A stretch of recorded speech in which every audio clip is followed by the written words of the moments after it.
Bonsoir à tous, bienvenue sur i24 News. C'est l'heure de votre journal du sport. Quel bonheur de vous retrouver aujourd'hui encore pour un quart d'heure de bonheur en votre compagnie. Un programme chargé aujourd'hui, alors restez avec nous, on est parti. Et je vous propose d'ouvrir cette émission par la Bundesliga. Il y avait une affiche lors de cette 10e journée de championnat. Le Bayern de Munich a affronté le Borussia Dortmund. Mené au score, le Bayern a logiquement renversé la situation en seconde période 2-1 pour infliger une 5e défaite consécutive au Borussia. Les hommes de Jürgen Klopp sont désormais 16e. Un succès compliqué pour le Bayern, mais logique, qui enfonce un peu plus le Dortmund. Le résumé de la rencontre avec Mathieu Topman. C'est sous les yeux de Joachim Löw, le sélectionneur allemand, que 9 champions du monde se sont retrouvés à l'Allianz Arena pour le classique de la Bundesliga. Une rencontre entre le Bayern de Munich et le Borussia Dortmund où les stars sont dans les tribunes et sur le terrain. Les Bavarois, champions en titre et brillants leaders de la Bundesliga, se procurent la première occasion, mais la reprise acrobatique de Müller termine dans les gants du gardien. Mais à trop pousser, le Bayern se découvre et se laisse surprendre par un contre. Aubameyang fait parler sa vitesse et délivre un caviar à Reus. L'Allemand délivre les siens d'une tête hors de portée pour Manuel Neuer. Le centre est parfaitement exécuté et la défense apathique laisse l'attaquant Borussen marquer à loisir, aux grandes dames de Pep Guardiola. Ces 4 dernières années, on a eu beaucoup de mal à battre cette équipe formidable. Nous avons eu des occasions en première mi-temps, mais nous avons été spectateurs du jeu du Borussia. Nous avons très bien vu comment jouent Mkhitaryan, Bender ou Reus. Mais les Munichois ne sont pas du genre à se laisser impressionner. Ribéry fait son entrée et donne un coup de fouet au jeu du Bayern. Il est à l'origine de l'égalisation bavaroise. À la finition, c'est Lewandowski qui inscrit un but splendide et le dédie à son père. C'est un jour particulier pour moi aujourd'hui. Le but était dédié à mon père. Je sais qu'il me regarde depuis là où il est. Je ne voulais pas célébrer ce but. On est toujours content quand on marque un but, mais j'ai voulu rester calme. C'était le but du 1 partout, mais je me suis dit, d'accord, mais on veut gagner aujourd'hui. Et c'est encore de Ribéry que va venir la libération. Sur une nouvelle percée, le Français est accroché par Subotic. L'arbitre n'hésite pas et accorde un penalty. Arjen Robben, sans pression, donne la victoire au Bayern de Munich. Avant le second but, nous avons raté 2 occasions. Et à la fin, il y a ce penalty, ça rentre, game over.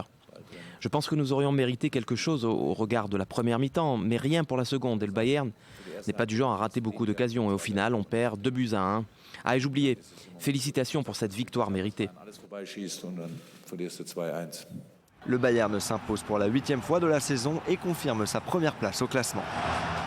Et en Première Ligue, on a joué également ce samedi. Chelsea s'impose 2-1 sur Queen's Park Rangers. Arsenal gagne 3-0 sur Burnley grâce notamment à un doublé de Sanchez. Liverpool perd à nouveau, cette fois-ci sur le terrain de Newcastle. Enfin, la surprise de ce début de saison, c'est Southampton qui gagne 1-0 face à Hull City et qui reste donc à la seconde position du championnat derrière Chelsea. En Espagne, la 10e journée de Liga nous a réservé des surprises. Le Real Madrid enchaîne une 16e victoire consécutive et écrase Grenade 4-0. L'Atlético de son côté bat Cordoba 4-2 avec un doublé du Français Griezmann. Enfin, le Grand Barça concède la seconde défaite de suite et perd 1-0 au Camp Nou contre le Celta Vigo. Enfin, une autre nouvelle importante, Séville a été battue cet après-midi par l'Athletic Bilbao 1-0. Les Andalous perdent l'opportunité de prendre seuls la tête de la Liga.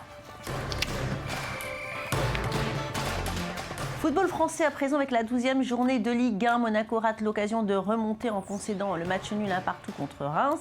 Le PSG gagne in extremis sur le terrain de Lorient 2-1. Lille et Saint-Etienne se séparent sur un score nul 1 partout. Enfin, la bonne opération du week-end, c'est la victoire de Lyon qui confirme sa 3e position au classement.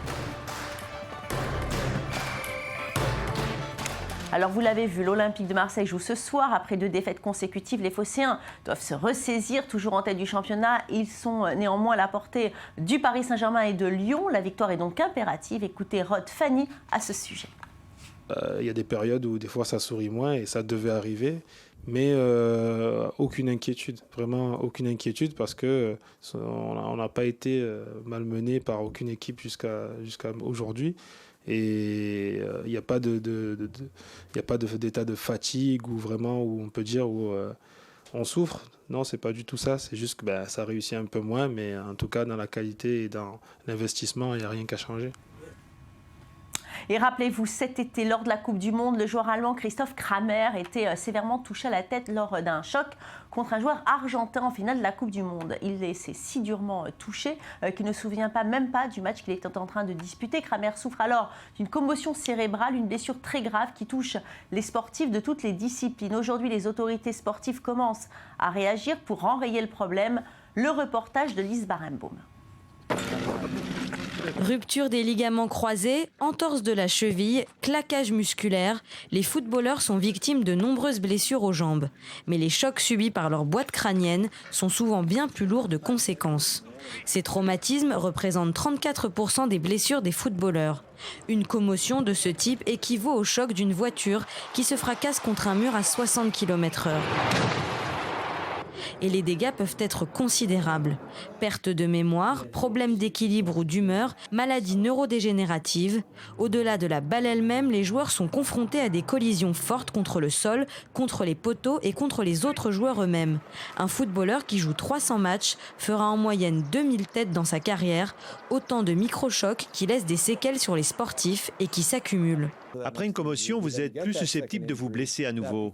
Et si le joueur subit cette deuxième commotion, alors son cerveau a encore plus de mal à s'en remettre. Cela prend plus de temps et dans des cas très rares, il peut y avoir un décès ou un handicap permanent. Outre-Atlantique, ce sont les footballeurs américains qui souffrent le plus du problème. En 2007, une étude a montré que les joueurs de la NFL sont 4 fois plus atteints par la maladie d'Alzheimer que la moyenne à cause de ces chocs à répétition. Dans le monde du football, seule la FIFA a instauré une réglementation. Elle préconise le port d'une véritable armure pour les gardiens de but qui sont les plus exposés. Coudières, genouillères et caleçons renforcés. Lors de la Coupe du Monde 2014, le non-remplacement du footballeur uruguayen Álvaro Pereira, après un violent coup de genou sur la tempe en poule contre les Britanniques, a lancé le débat outre-Manche. Le footballeur a perdu connaissance mais a insisté pour revenir sur le terrain contre l'avis du médecin et de son équipe. Autre solution potentielle au problème, faire porter des casques aux joueurs à la manière de Petr Cech, le gardien de Chelsea qui a dû se faire opérer après un choc à la tête en 2006. Un changement que les professionnels de santé voient d'un bon œil, même si la protection connaît des limites. Le casque est une bénédiction car il joue son rôle. Il permet d'éviter les fractures du crâne. Le problème, c'est que le joueur se croit en sécurité, alors qu'à l'intérieur du crâne, le cerveau reste vulnérable. La Fédération de football anglais impose désormais de remplacer les joueurs touchés. En France, il n'existe aucun protocole pour prévenir ces commotions, mais la fédération et la ligue professionnelle veulent y remédier. Au-delà des professionnels, l'objectif actuel de nombreux responsables sportifs est de sensibiliser les jeunes aux dangers liés à ces accidents, que ce soit en football ou dans d'autres sports comme le rugby ou le hockey par exemple. Si un gamin donne un coup de coude à la tête d'un adversaire, il peut lui faire rater le reste de la saison. La blessure peut être vraiment grave. Notre but, c'est de faire en sorte que les jeunes joueurs comprennent bien que leurs actions sur la glace peuvent avoir de graves conséquences. Avec 58 commotions, dont 18 mal ou pas évaluées sur le terrain au cours de la saison 2013-2014, le rugby est le seul sport qui a pris le problème à bras-le-corps dans l'Hexagone. La fédération de rugby forme désormais ses médecins à reconnaître les victimes de commotion de manière à les évacuer immédiatement lors d'un match. Des efforts qui sont encore loin d'être suivis dans le monde du ballon rond. Allez, un mot de NBA à présent. La saison régulière est bel et bien lancée. Les Charlotte Hornets ont accueilli les Grizzlies de Memphis en Caroline du Nord et les joueurs du Tennessee repartent avec une victoire courte mais logique, 71-69. À noter notamment les 22 points marqués par Marc Gasol, mais aussi les 12 points et les 12 rebonds de Randolph. Grâce à cette victoire, les Grizzlies comptabilisent 3 victoires pour 0 défaite depuis le début de la saison. Puis toujours en NBA, le meilleur championnat du monde est souvent considéré comme très fermé, mais les habitudes sont en train de changer. Les dirigeants pensent à une ouverture internationale et la meilleure stratégie pour attirer un public plus grand, c'est de faire évoluer des joueurs de différentes nationalités. Et ils sont aujourd'hui presque 25% à avoir un passeport non américain. C'est le sujet de Michael Friedman et de Samuel Calvo. Regardez. Le basketball continue de se populariser tout autour du monde et cette nouvelle saison de NBA débute du bon pied avec plus de joueurs internationaux qu'il n'y en a jamais eu. Ils ne sont pas moins de 101 joueurs étrangers venant de 37 pays différents, soit une augmentation de 10% comparé à l'année dernière. C'est la première fois que la barre psychologique des 100 joueurs étrangers est dépassée. L'Espagne est connue pour avoir vu naître certains des meilleurs joueurs mondiaux, mais cette saison, c'est le Canada qui est en tête avec 12 joueurs. Une place importante confirmée par Anthony Bennett et Andrew Wiggins, premier choix de la draft en 2013 et 2014. Et la NBA pousse en ce sens et tente d'attirer de plus en plus d'étrangers. C'est une preuve que notre sport est devenu global et qu'il croît aux quatre coins de la planète. Que ce soit chez les jeunes ou au niveau professionnel, nous travaillons en étroite collaboration avec la Fédération internationale, les fédérations nationales et les ligues à travers le monde. Et ce que vous pouvez voir maintenant, c'est le résultat de ces partenariats. Israël est également représenté aux États-Unis avec le leader de la sélection nationale, Omri Caspi, qui joue pour les Sacramento Kings. Il se réjouit évidemment de l'expansion de son sport au-delà des frontières américaines. Il y a beaucoup de joueurs européens et internationaux en NBA, plus que jamais d'ailleurs, ce qui nous montre bien que l'amour du basket est devenu quelque chose de mondial. Quand on voit Tony Parker qui est la superstar de son équipe alors qu'il est français, 20 ans en arrière ça n'aurait jamais pu arriver. C'est plaisant à voir. Tony Parker, la superstar française, 4 fois champion de NBA, a fait du bon boulot pour l'image de son pays au-delà de l'Atlantique. Ils sont 10 joueurs hexagonaux maintenant à avoir rejoint la meilleure ligue du monde. Une hausse de niveau qui s'est reflétée aux derniers mondiaux de basket où la France est arrivée sur le podium. Plus qu'une tendance, avoir des joueurs étrangers est maintenant synonyme de bons résultats. Les San Antonio Spurs, champions en titre de NBA, disposent de nombreux joueurs internationaux. 2 joueurs français, 2 Australiens, un Brésilien, un Canadien, un Italien et bien sûr Tim Duncan qui vient tout droit des îles Vierges. Leur talent a été de faire de leur diversité une force pour enfin former une équipe unie, explosive et impressionnante. L'envahissement de la NBA n'en est qu'à son point de départ. Avec seulement 23% de joueurs étrangers, la marge de progression est encore énorme. Et pour cela, les dirigeants mettent le paquet. Cette année, le championnat de basket sera diffusé dans 215 pays et en 47 langues différentes. De quoi séduire les amateurs. Route du Rhum, direction la Guadeloupe avec 90 inscrits. Il n'y a jamais eu autant de participants à la Route du Rhum. Rendez-vous majeur pour tous ceux qui aiment la course au large. Depuis 1978, tous les 4 ans, la Route du Rhum constitue un rendez-vous majeur. C'est la 10e édition de cette transatlantique en solitaire. Un succès très populaire qui attire en Bretagne marins et curieux venus de toute la France. Près de 2 millions de visiteurs sont à Saint-Malo pour le départ de la course. À noter la participation de Jean Galfionne, l'athlète français spécialiste du saut à la perche. Il a été encouragé par Renaud Lavieni, l'actuel détenteur du record du monde du saut à la perche, qui a fait vibrer tout le monde de l'athlétisme en franchissant la barre des 6,13 m en février dernier. Eh bien, il n'est pas passé inaperçu. Le champion olympique est venu soutenir Jean Galfionne, son aîné, dans cette discipline. Il va donc prendre le départ de sa première transat en solitaire. Une très belle reconversion. Et tout de suite, on écoute un des nombreux fans de cette course hors norme qui a fait le déplacement pour admirer les skippers et leurs bateaux. Je me dis c'est des fous, complètement. C'est vrai que j'apprécie la mer et voilà, faire près de 7000 km par des conditions qui vont clairement pas être très faciles, c'est vraiment incroyable. C'est une histoire humaine exceptionnelle et c'est clairement le dépassement de soi qui est mis à l'épreuve.